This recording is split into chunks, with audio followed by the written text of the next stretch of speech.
Amém, queridos. Abramos então a palavra do Senhor no Evangelho de João. Nós estamos expondo o Evangelho de João em sequência.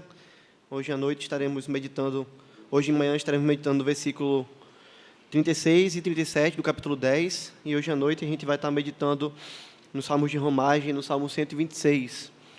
Agora pela manhã então, Evangelho de João, capítulo 10, versículos 33 ao 36. Se você encontrar o texto e puder, se coloque de pé e acompanhe a leitura da palavra do Senhor.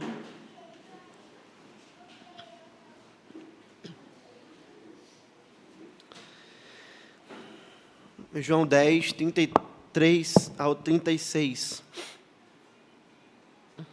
Responderam-lhe os judeus: não é por obra boa que te apedrejamos, e se por causa da blasfêmia, pois sendo tu homem, te fazes Deus a ti mesmo. Replicou-lhes Jesus: não está escrito na vossa lei? Eu disse: sois deuses.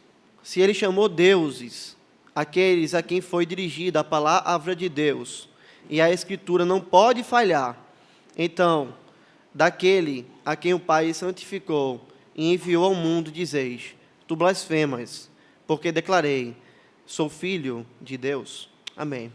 Até aí, poder sentar.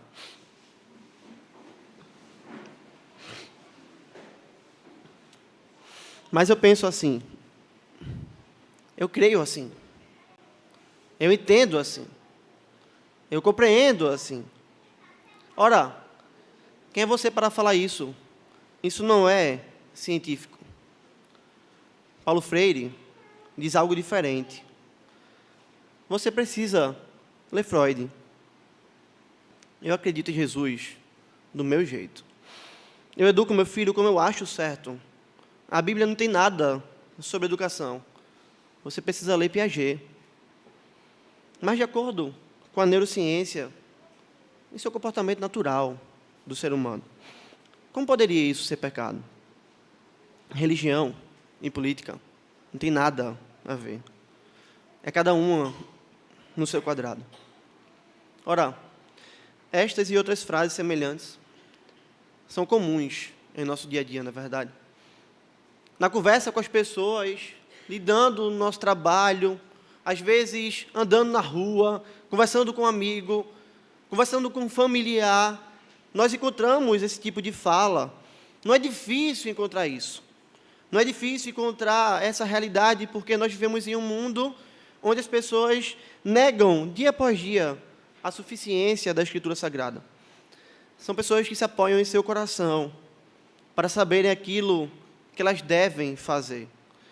São pessoas, irmãos, que preferem confiar na sabedoria dos homens do que na sabedoria de Deus, do que na palavra de Deus. Essas pessoas existem e nós não ficamos admirados quando nós ouvimos esse tipo de frase, esses tipos de frases. Quando elas vêm de pessoas que não conhecem a Deus. Porque, veja, assim é a vida do ímpio. A própria Bíblia fala sobre essa realidade. Em Apocalipse 22, no versículo 11, na parte A, o Senhor diz assim: continue o injusto fazendo injustiça. Continue o imundo sendo imundo. Então, veja, qual é o comportamento de uma pessoa ímpia? Qual é o comportamento de uma pessoa imunda? Qual é o comportamento de uma pessoa que é injusta? É continuar a fazer injustiça. É continuar a ser imundo. É a mesma coisa que nós olhamos para a vida de um porco. Qual é o comportamento de um porco? É rolar na lama. É se afundar no chiqueiro. É continuar a cada dia fazendo porcalhada. É isso que os ímpios fazem. A Bíblia diz que eles são cegos. Eles são mortos em seus delitos e pecados. Eles são inimigos de Deus. Romanos 5 deixa isso claro. Eles são homens e mulheres que chamam aquilo que é certo de errado e aquilo que é errado de certo. Porque eles andam segundo o curso desse mundo, segundo o príncipe da potestade do ar, segundo o espírito que agora atua nos filhos da desobediência. São homens e mulheres que andam segundo a sua carne. Então veja, nós não podemos esperar nada diferente deles. Nós não podemos nos admirar quando o ímpio fala esse tipo de coisa, porque é algo natural dele. Veja, ele não crê na palavra de Deus, ele rejeita a palavra de Deus, ele combate a palavra de Deus, ele não aceita a palavra de Deus. Nós não nos admiramos quando vemos essa realidade na vida dos ímpios. Porém, irmãos, é completamente estranho quando nós encontramos esses tipos de falas, esses tipos de frases na boca de pessoas que professam fazer parte do povo de Deus. Aí é algo completamente estranho. Veja, porque essas pessoas professam seguir a um Jesus e falam uma coisa completamente diferente daquilo que Jesus fala. São pessoas que professam seguir a Cristo, mas ensinam coisas diferentes daquilo que Jesus ensina. São pessoas que têm o nome de Cristo em si, ou carregam o nome de Cristo em si, mas que na prática mostram uma realidade completamente diferente. Pastor, eu carrego o nome de Jesus em mim, sim. Se meu povo que se chama pelo meu nome. É assim que o povo de Deus é chamado. Veja, nós somos chamados de povo de Deus. Nós somos chamados de quê? De cristãos. Nós somos pequenos cristos. Nós carregamos o nome do Senhor. Nós representamos o Senhor nessa terra. E como é que nós podemos então falar de uma maneira diferente do Senhor? Como é que nós podemos falar frases como essas, se nós temos um Senhor que entendia perfeitamente que a palavra de Deus não pode falhar? Veja, esse é o nosso Cristo, é alguém que nos ensina que a palavra de Deus não pode falhar. E nós vemos isso claramente nesse texto. Nós vemos Jesus falando isso exatamente dessa maneira nesse texto. Texto em que Jesus se encontra em um embate com os judeus. Homens que negavam sua divindade, como nós sabemos. Homens que negavam as obras de Jesus. Homens que negavam as palavras de Jesus. Homens que queriam matar o Senhor Jesus. Nós vimos isso no último sermão. Homens que pegaram em pedras para apedrejar o Senhor Jesus. E veja, esses homens não eram homens que eram tidos como ímpios para a sociedade. Esses homens não eram homens que não conheciam a palavra de Deus. Esses homens eram homens como eu e como você, que tinham a lei do Senhor e que conheciam a lei do Senhor, que podiam ler a lei do Senhor. Eram homens que sabiam da lei do Senhor. Homens que se diziam submissos à lei de Deus, mas que na prática viviam de uma maneira completamente diferente. Porque na prática eles negavam a palavra de Deus. Afinal, eles estavam rejeitando aquele que é o Deus da palavra. E quando nós vemos nesse texto, nós olhamos como Jesus confrontou esses homens. Como Jesus se posicionou contra eles. E Jesus fez isso, queridos, usando a própria Bíblia.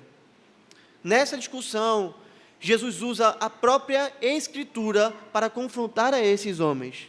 Veja, responderam-lhe os judeus: não é por obra boa que te apedrejamos, e sim por causa da blasfêmia, pois sendo tu homem, te fazes Deus a ti mesmo. Replicou-lhes Jesus. Olha o que Jesus disse: não está escrito na vossa lei, eu disse, sois deuses? Veja, Jesus vai usar a própria Bíblia. Anteriormente, o Senhor havia perguntado a eles: eu tenho mostrado a vocês muitas obras boas, por qual delas vocês me apedrejam? E eles falaram o que para o Senhor? A gente não está te apedrejando por causa das tuas obras. Nós estamos te apedrejando por aquilo que você fala, por aquilo que você disse. Porque mesmo você sendo um homem, você se faz igual a Deus. Você diz que você é Deus. Lembra do que Jesus falou anteriormente? Jesus disse de maneira muito clara: eu e o Pai somos um. Eu e o Pai somos um. Ou seja, Jesus de fato havia afirmado: eu sou Deus. E os judeus olham para Jesus e dizem: olha, não é pelas obras, é pelo que você fala. E nós vimos claramente, no último sermão, que o nosso embate com esse mundo não é por obras. O nosso embate com esse mundo é pela narrativa. É por aquilo que nós falamos. É porque nós falamos coisas que esse mundo não concorda.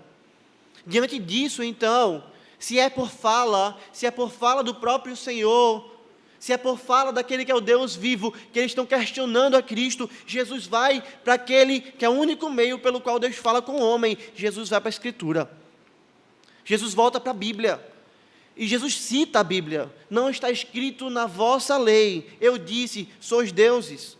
Jesus cita aqui, queridos, o Salmo 82, versículo 6, que diz assim: eu disse, sois deuses. Sois todos filhos do Altíssimo. Jesus citou um salmo para confrontar esses homens. E se você ler o Salmo 82, você vai ver que Deus está falando ali sobre os juízes. Homens que estão investidos de autoridade dada por Deus, para poderem julgar o povo. E como é que esses homens julgavam o povo?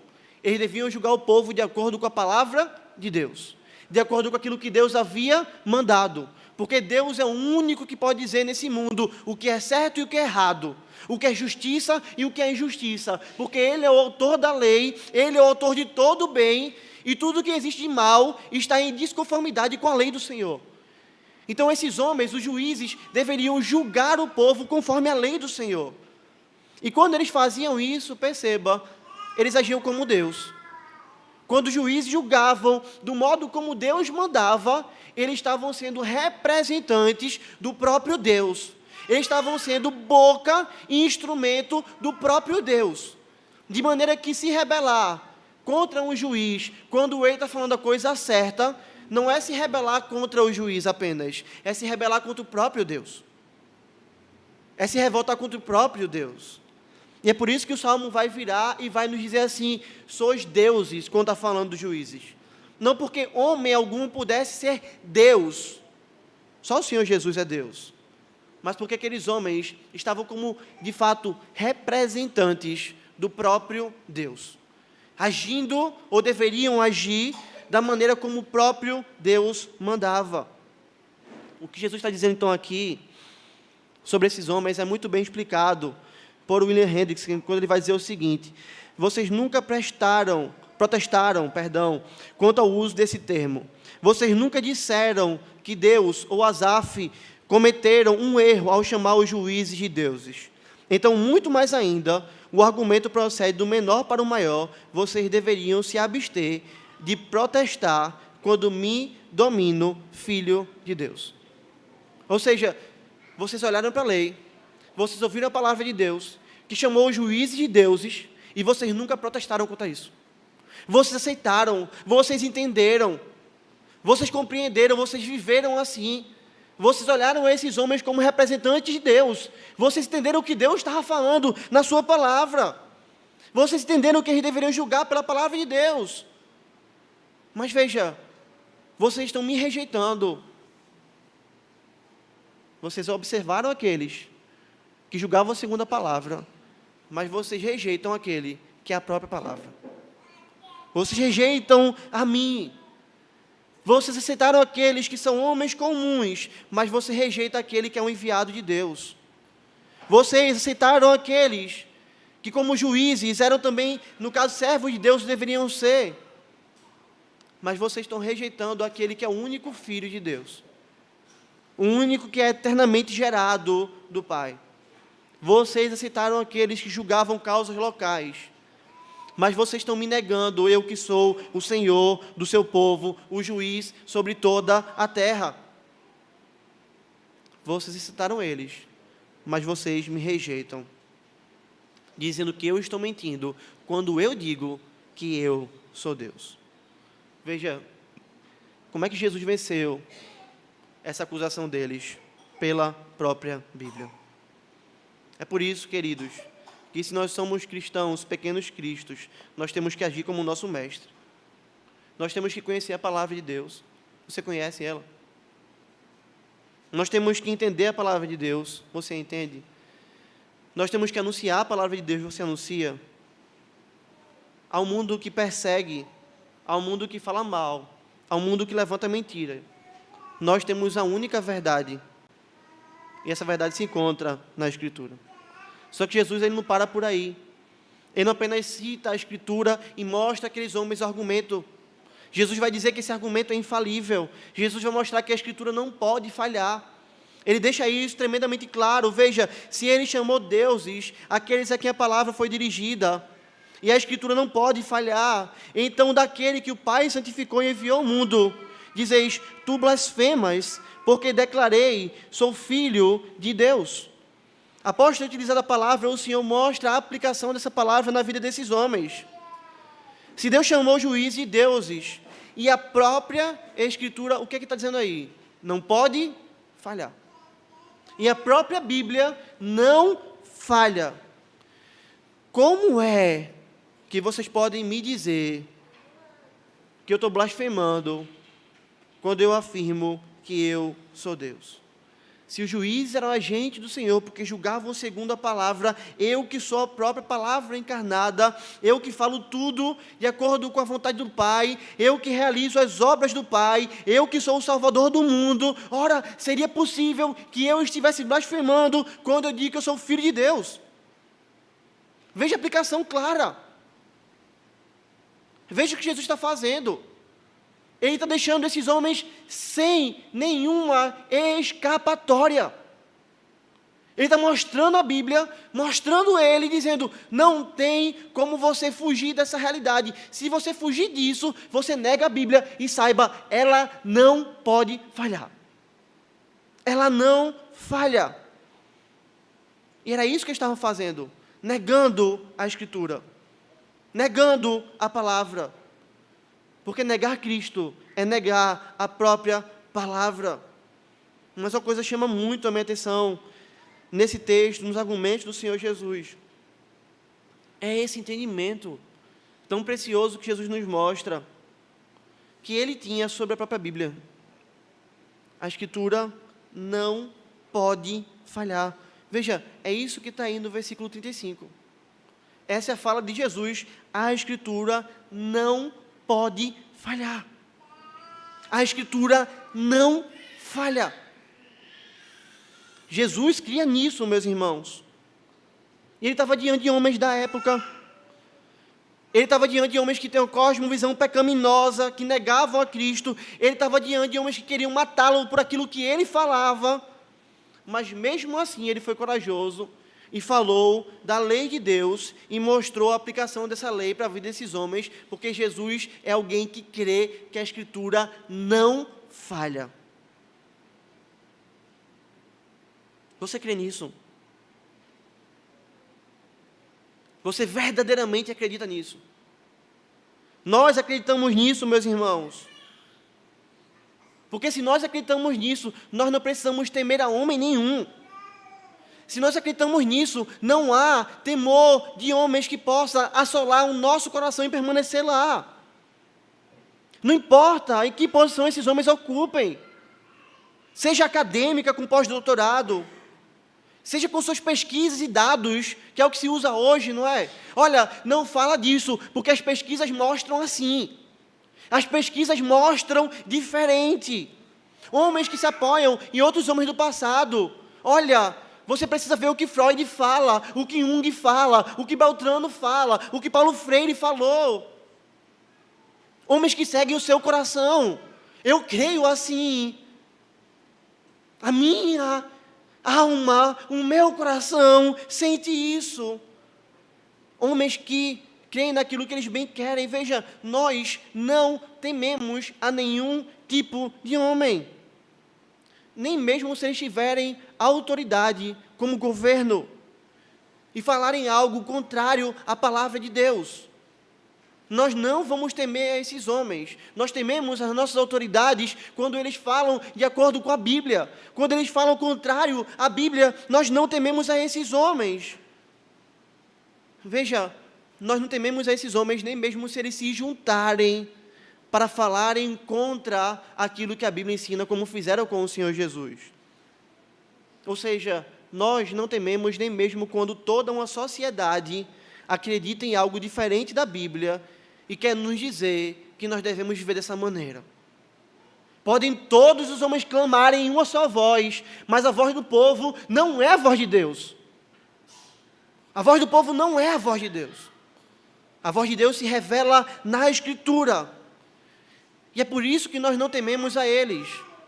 Mesmo que a sociedade inteira fale algo, nós vamos levantar a nossa voz e vamos dizer, isso é mentira. E com que autoridade?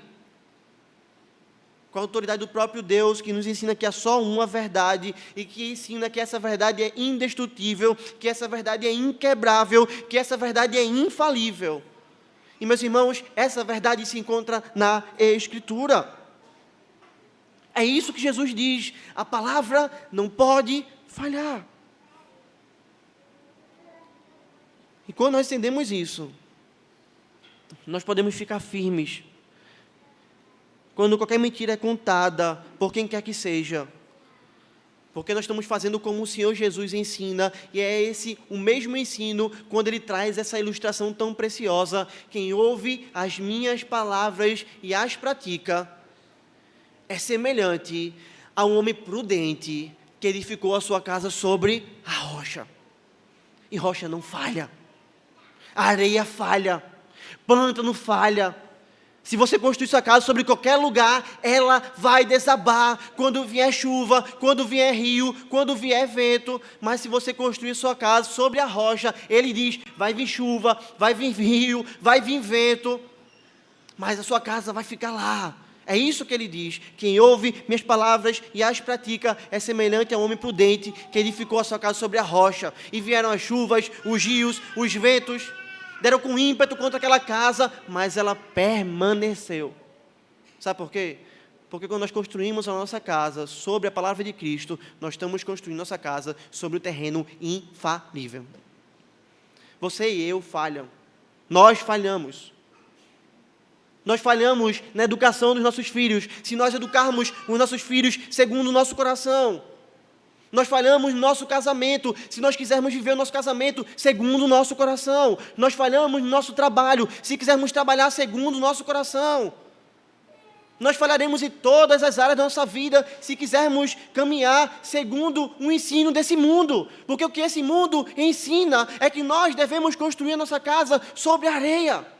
Mas o que Jesus ensina é: construa a sua casa sobre a rocha, construa a sua casa sobre a Bíblia, construa a sua casa sobre a palavra de Deus, porque ela é infalível. Queridos, é muito fácil olhar para isso e concordar. Talvez você esteja olhando para esse ensino do Senhor e dizendo assim: é verdade, Senhor, eu concordo, Senhor. De fato, eu entendo isso. Só que difícil é vermos se nós estamos praticando isso na nossa vida, e difícil é colocarmos de fato isso em prática na nossa vida, porque veja, se a palavra não pode falhar, ela é autoridade sobre cada uma das áreas da nossa vida, sobre todas elas. E é difícil viver assim, porque isso traz inúmeras implicações práticas para mim e para você.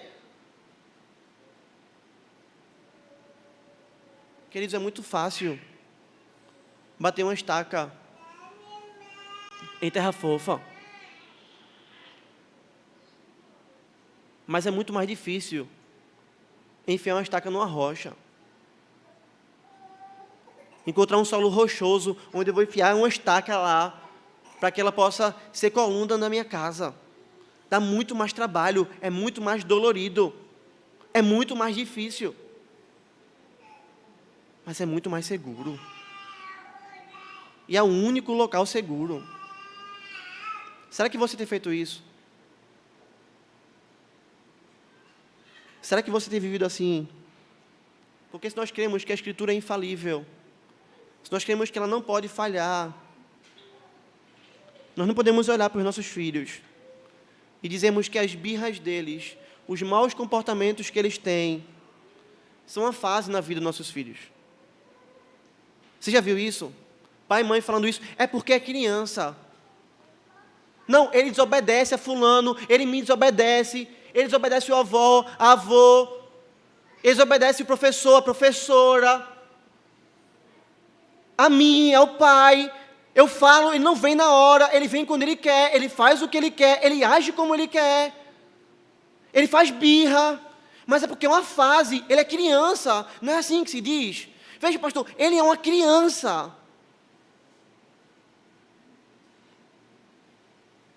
Nós olhamos eles fazendo coisas erradas e deixamos.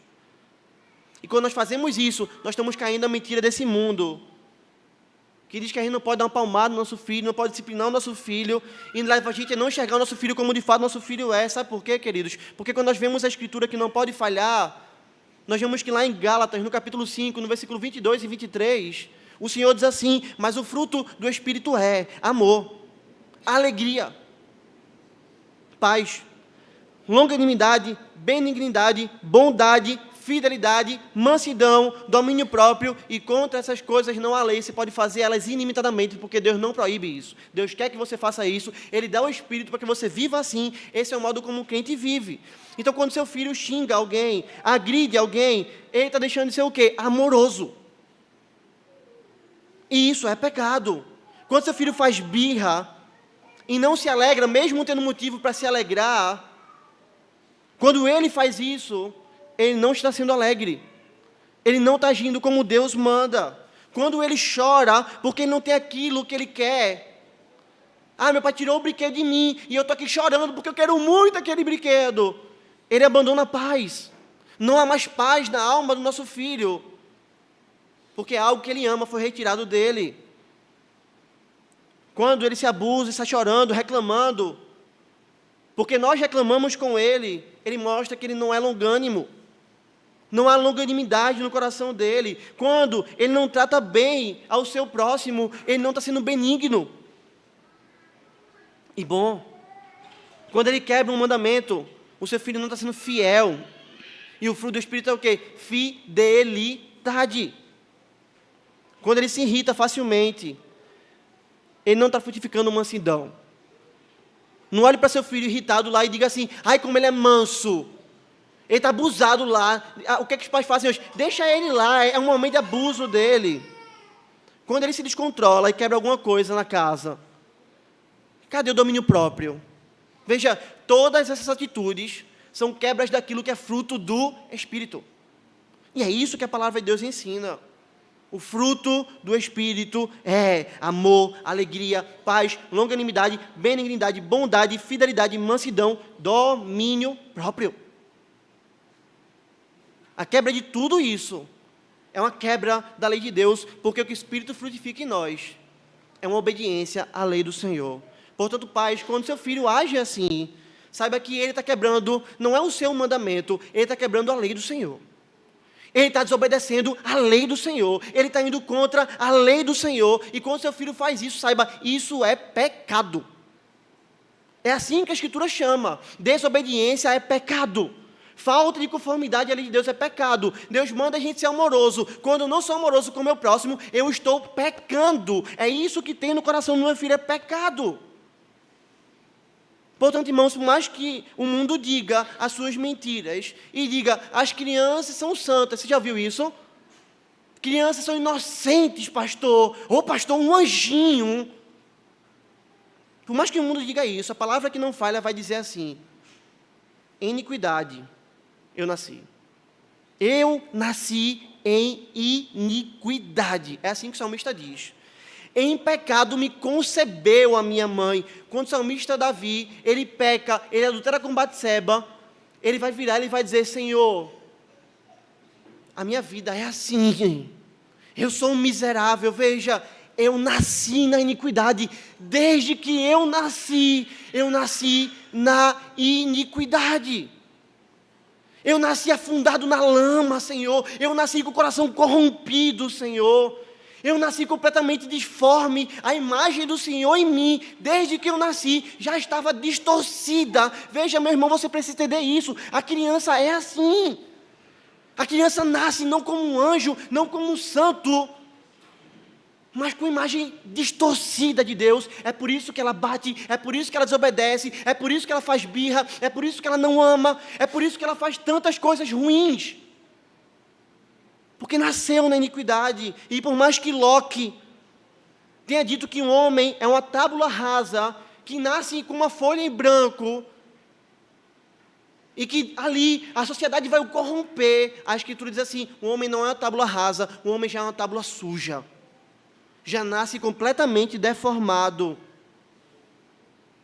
Porque é assim que a Escritura nos ensina. E veja, qual é a única solução para o ser humano que já nasce em pecado? Qual é a solução para os nossos filhos?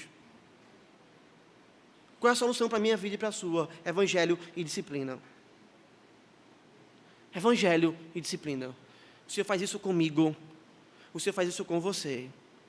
Ele nos dá o seu evangelho. E todas as vezes que nós saímos do seu caminho, Ele nos disciplina.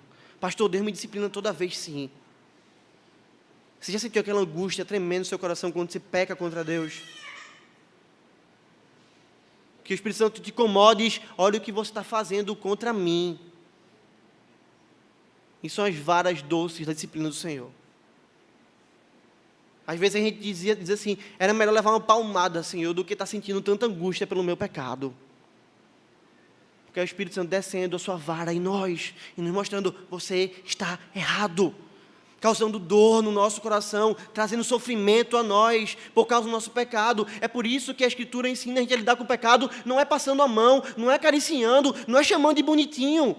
Não é achando que é uma fase, veja, se o meu povo que se chama pelo meu nome se humilhar, orar e me buscar. Quando nós lidamos com o pecado, nós lidamos com humilhação, nós lidamos com choro, nós lidamos com dor, nós lidamos com sofrimento. Você viu isso quando Jonas pregou em Nínive. O rei tira a veste real, o rei se veste de pano de saco, coloca cinzas, decreta o jejum. É assim que o Senhor ensina. E na nossa vida como pai, como mãe, por mais que o Estado diga, não dê a palmada no seu filho, não use a vara, por mais que pessoas dentro da igreja com fala estranha digam, não dê a palmada no seu filho, não use a vara, a Escritura vai no caminho completamente diferente e vai dizer assim, a estutícia está ligada ao coração da criança. Veja, a Bíblia está falando de criança, a Bíblia está falando de filho. A estutícia, sabe aquela coisa que você vê no seu filho, como é que ele é capaz de fazer essa maldade, como é que ele é capaz de fazer isso? É isso que a Bíblia está dizendo, a estutícia está ligada, está enraizada, está presa ao coração da criança. Pastor, como é que eu faço para afastar isso? Olhando, dizendo que é uma fase, meu filho, faça assim. Olhando, dizendo, é normal, ele é criança, faça assim. Não. A palavra infalível de Deus diz, mas a vara da disciplina a afastará dela. A vara da disciplina a afastará dela. A estutícia está ligada, está enraizada ao coração da criança, mas a vara da disciplina afasta a criança dela, arrasta a criança dela, retira a criança dela. A vara e a disciplina dão sabedoria. O primeiro texto é Provérbios 22:15, o segundo é Provérbios 29:15. A vara e a sabedoria, a vara e a disciplina dão sabedoria. Mas veja, mas a criança entregue a si mesma vem a envergonhar sua mãe. Basta olharmos os frutos desse mundo, que diz, não discipline seu filho, ele vai ficar traumatizado, não é assim? Ele vai ficar traumatizado. Não discipline seu filho, esse engano, esse engodo maligno. Nós olhamos os frutos desse mundo, nós vemos o quê? Mães chorando, mães desesperadas, mães com a mão na cabeça, pais olhando, dizendo, onde é que eu errei? Meu filho foi criado na igreja. Tá, ele foi criado na igreja, mas ele foi criado em disciplina. Não, eu não batia no meu filho, eu não disciplinava ele. Para ele não ficar traumatizado. Eu preferi deixar ele no pecado dele, eu preferi deixar ele na tolice dele, porque o que a Bíblia diz é, a vara e a disciplina dão sabedoria. Nós olhamos a palmada, o uso da vara como um uso tão ruim, não é? Eu estou fazendo dano ao meu filho, não é? Veja como a vara da sabedoria, veja como Deus é sábio. Quando eu disciplino o meu filho, eu estou dizendo para ele, quando você erra, você sofre. Você entende isso? Quando eu disciplino o meu filho, eu estou dizendo para ele, quando você erra, você sofre. É isso que acontece com você. Você traz dor, você traz sofrimento. O que é que o menino faz? Eu não posso errar. Esse caminho me traz sofrimento. Eu preciso andar por aqui. Olha a sabedoria que Deus dá. Nega isso. Não disciplina teu filho. E você vai ver ele crescer com o coração tomado de orgulho. E o orgulho precede a queda. Nega a disciplina ao teu filho. E você vai ver o fruto do pecado, conduzindo ele para todo tipo de sofrimento na sua vida. Ele vai enganar. Ele vai fazer o mal. Ele pode adulterar. Ele pode fazer diversas coisas, porque ele não foi disciplinado e conduzido à sabedoria para entender que o pecado leva ao sofrimento. Olha o que Deus, a sua palavra infalível, diz. A vara e a disciplina dão sabedoria. Mas a criança entregue a si mesma, vem envergonhar sua mãe. Meu filho está errando e eu estou assistindo televisão. É criança, vou continuar assistindo televisão. Eu mando, ele não obedece. Uma hora ele vai me obedecer. Eu falo e ele se rebela. Uma hora isso muda. Não. Você só está deixando a erva daninha do pecado crescer e tomar o coração do seu filho. Mas, pastor, se eu disciplinar ele, ele chora. Eu causo sofrimento a ele. Eu não estou amando meu filho se eu disciplinar ele, pastor. Provérbios 13, 24. O que retém a vara, aborrece a seu filho. Mas o que o ama, cedo o disciplina. Essa é a palavra de Deus. Se você não disciplina seu filho, se você não usa a vara de maneira correta no seu filho, não é augusto. Se você quiser se revoltar, se revolte contra o Senhor. Porque é Deus quem diz, se você não usa a vara no seu filho, você não ama seu filho. Você caiu no engano do mundo e achar que você está amando o seu filho, mas você não está. Se você vê seu filho errando e você diz, eu não vou disciplinar ele, eu vou deixar ele aqui porque eu não quero fazer isso, a Bíblia está dizendo para mim e para você, você não ama. Veja, e não é só não amar, é aborrecer. É olhar e dizer, eu quero o mal dele. Porque isso que é aborrecer. Nós aborrecemos aos ímpios, nós aborrecemos ao pecado, nós queremos que eles sejam destruídos. Quando nós não disciplinamos nossos filhos, Deus diz, você aborrece seu filho. Quando Deus fala do que ama, Ele diz, mas o que ama, cedo o disciplina. Ah, eu vou disciplinar ele quando ele tiver 13 anos, porque é uma fase, pastor. Lembra disso? A palavra infalível de Deus diz, cedo. Cedo eu disciplina. Desde que meu filho consegue já entender o que é certo e errado, e nós sabemos disso, quando eu mando, ele não faz isso, e ele para, eu já posso disciplinar meu filho. Porque ele já entende o que é certo e o que é errado. Ele já entende o comando de um não. É cedo. E cedo o disciplina. E a Bíblia fala do uso da vara. Você acredita que a palavra de Deus é infalível? Como Jesus diz, você acredita em Jesus? Porque é assim que Jesus ensina. Qualquer outro tipo de atitude fora disso é se rebelar contra a lei do Senhor. Porque com Jesus é sim, sim. É não, não. Se você não disciplina seu filho, como a Bíblia manda, você está errando contra o Senhor. Nós não podemos acreditar também nas mentiras, que eu falo tanto aqui, porque toma a nossa sociedade hoje, daqueles que chamam pecado de doença. São mentiras hoje que têm arrasado a nossa sociedade, de maneira que nós estamos tratando hoje pedófilos como homens doentes.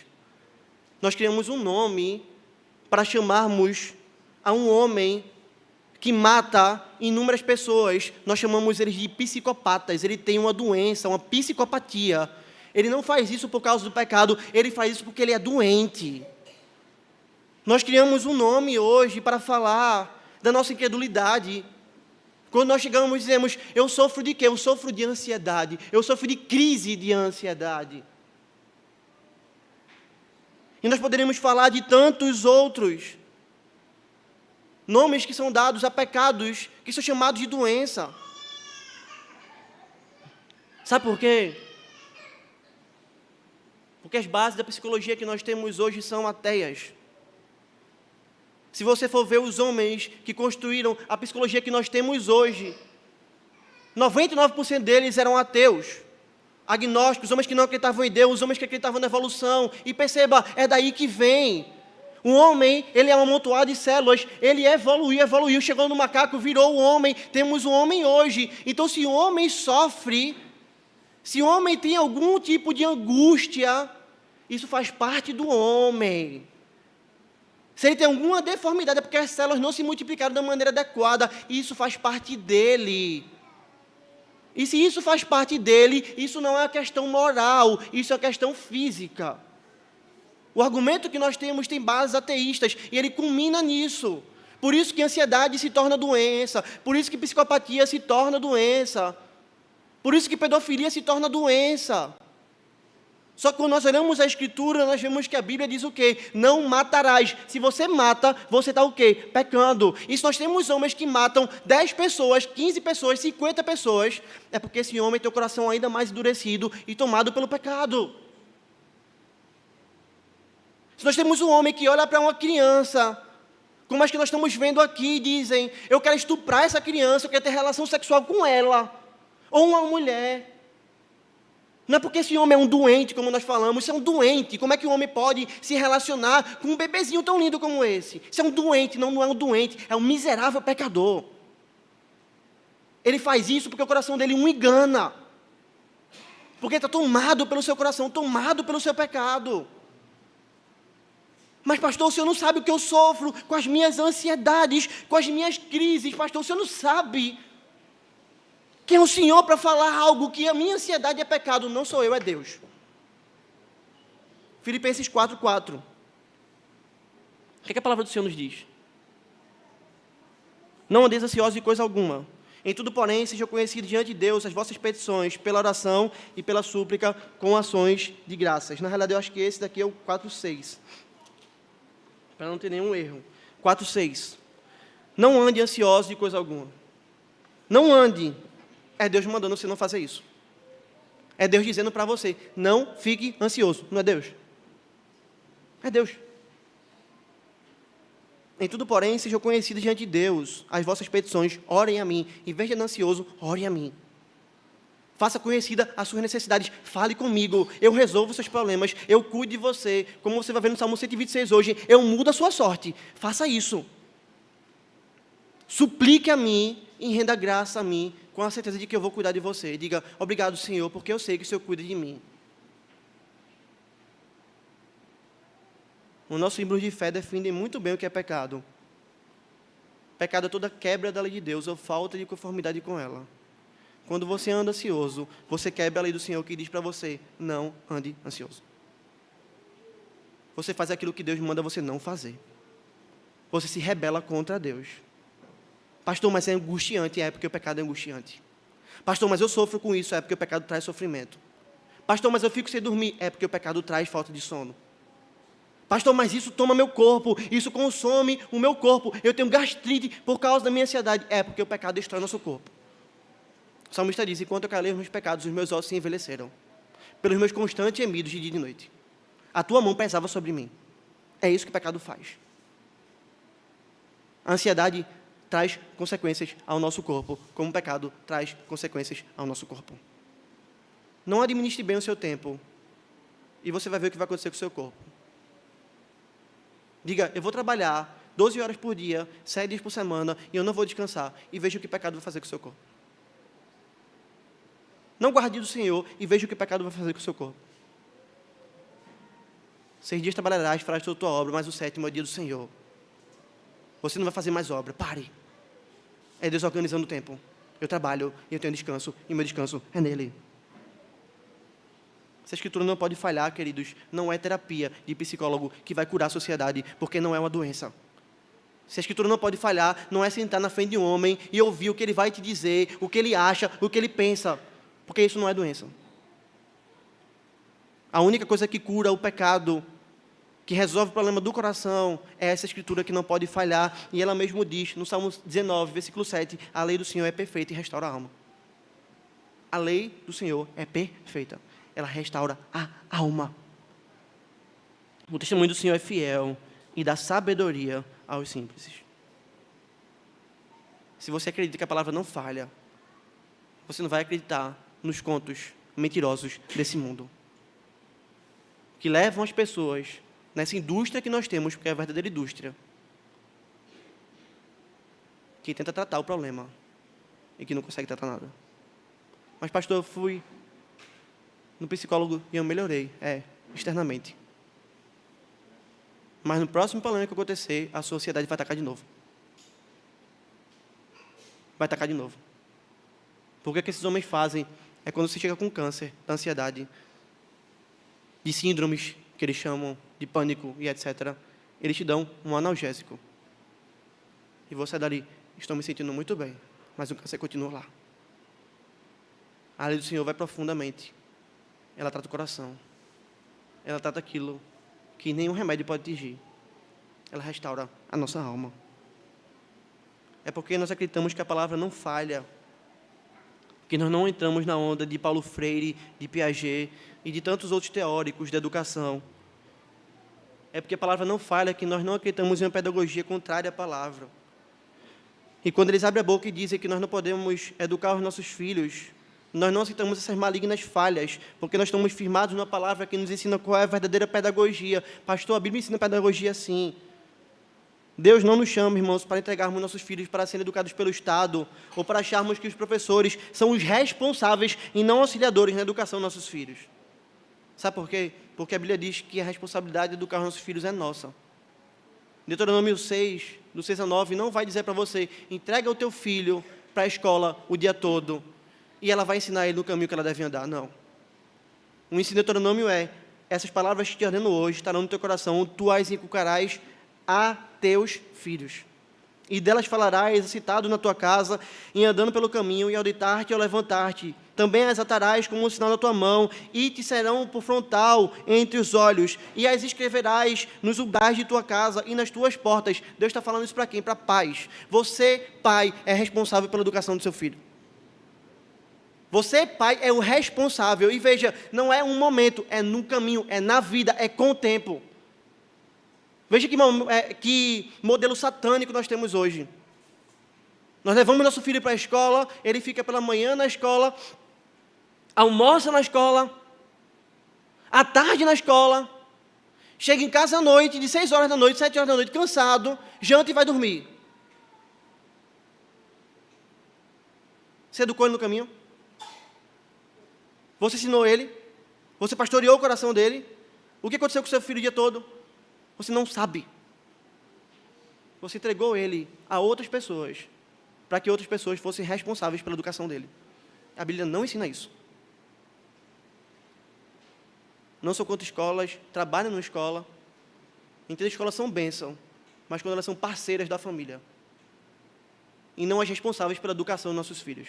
Quando nós batizamos nossos filhos, nós dizemos aqui na frente que vamos ensinar eles a ler, para que eles leiam a Escritura, não é isso? De quem a responsabilidade é nossa. Somos nós que assumimos. Somos nós que devemos checar se nosso filho sabe ler, sabe de fato entender, sabe de fato compreender, ou se ele é um analfabeto funcional que lê e não entende nada. A educação, nossos filhos, é nossa responsabilidade, e principalmente sua, que é pai, minha, que sou pai. Paulo fala disso em Efésios 4. E vós, pais, não provoqueis vossos filhos a ira, mas criai-os na disciplina e na demonstração do Senhor. Você sabe qual é a palavra aqui traduzida na nossa linguagem por disciplina, no grego? Paideia. Paideia. É aquilo que na educação cristã nós chamamos de paideia de Deus. Sabe qual é a tradução dessa palavra? A Olivetti vai dizer, todo treino e educação infantil que diz respeito ao cultivo da mente e moralidade, e emprega para esse propósito, ora ordens e admoestações, ora repreensão e punição. É um treino. Sabe de onde é que veio a palavra pedagogia? Da palavra paideia de Deus, do grego. Paideia. É daí que vem a pedagogia. Pedagogos. Olha o que Deus ensina para mim e para você. Criem seus filhos na paideia de Deus. Eduquem os seus filhos. Treinem os seus filhos. Esse é o ensino da palavra do Senhor. Aí você olha o Novo Testamento e você olha o Antigo Testamento e você vê a mesma doutrina. Ensina no caminho. Se meu filho errar, eu disciplino. Se ele errar de novo, eu disciplino. Se ele errar de novo, eu disciplino. Eu mostro a ele o mundo. Eu ensino o certo, eu ensino o que é errado. Eu ensino ele em que caminho ele deve andar. Educa o teu filho. Cria ele na disciplina. E se você voltar aqui o texto, você vai ver. E vós, pais, está falando do gênero masculino. Não é pais no grego, como nós temos de pai e mãe. Se você for ver no grego, é o gênero masculino. A responsabilidade principal é do homem. Essa é a paideia de Deus, irmãos. Portanto, não há como acreditar em Paulo Freire, em Piaget, em qualquer um desses caras que falam tanta besteira e ser influenciado por eles. E não me venha com esses argumentos. Mas você já viu o que fulano falou. Se ele falou algo contra a Bíblia, o problema é dele. O que nós temos é uma palavra infalível. Eu fecho esse ponto de educação dizendo para mim e dizendo para você. Observemos o mundo em que nós vivemos, que defende essas besteiras, e vejamos como nossas crianças, adolescentes, são e vivem hoje. É uma profunda desgraça. É menino de 15 anos que não sabe quanto é 4 vezes 4. É gente de 19 anos que não sabe ler. Aí vai dizer, não, mas o senhor está indo contra a educação. Não funciona. Toda essa porcaria que se chama de educação hoje, no nosso país, contrária à palavra de Deus, exceto a parte que está servindo a palavra de Deus, só traz desastre, só traz destruição, porque a palavra de Deus não falha.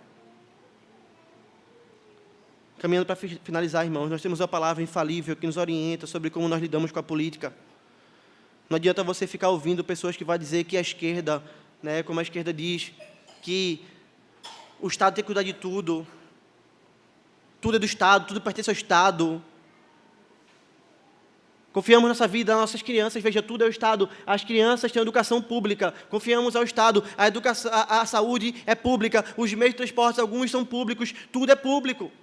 O Estado tem que tomar tudo. Um rei justo, sustém a terra, mas o amigo de impostos a transtorna. Se o Estado quer tudo, ele cobra tudo de você. Ele vai ser amigo de imposto, ele vai transtornar a sua terra. Nós olhamos política à luz da palavra de Deus. Por fim, mas não menos importante, nós temos uma palavra infalível para salvar o homem, porque nós temos um Senhor que vai dizer, quem crê em mim, ainda que morra, viverá. E todo que vive e crê em mim não morrerá eternamente. Você crê nisso? Nós temos um Senhor que vira para mim e para você e vai dizer, você não é salvo pelas obras, você não é salvo pelo que você faz, você não é salvo pelo que você dá de dinheiro na igreja, você é salvo por crer em mim. Se você crer em mim e você morrer, você vai viver. Essa é a infalível palavra de Deus para a salvação. Se você crer, permaneça no Senhor, guardando sua palavra, edificando sua vida, sua casa sobre a rocha, se arrependendo de tudo aquilo que você viu hoje que está errado e que você precisa mudar, para que você construa sua casa sobre a rocha. Mas se você não crê, hoje o Senhor te chama a crer nele, a se arrepender dos seus pecados, a se voltar para o Senhor e a experimentar o que é de fato viver. E a vida em Cristo que é vida. A parte dele, tudo é morte. Eu sou o caminho, eu sou a verdade e eu sou a vida. Sem Cristo, você está morto. Em Cristo, você pode estar vivo. Se você se arrepender e crer nele hoje, ele vai te perdoar. Que o Senhor da Bíblia, dessa palavra infalível, nos abençoe aplicando sua palavra no nosso coração, nos mudando e nos sustentando no seu caminho. Fiquemos em pé, vamos cantar ao Senhor, que a palavra dele é lâmpada para os nossos pés.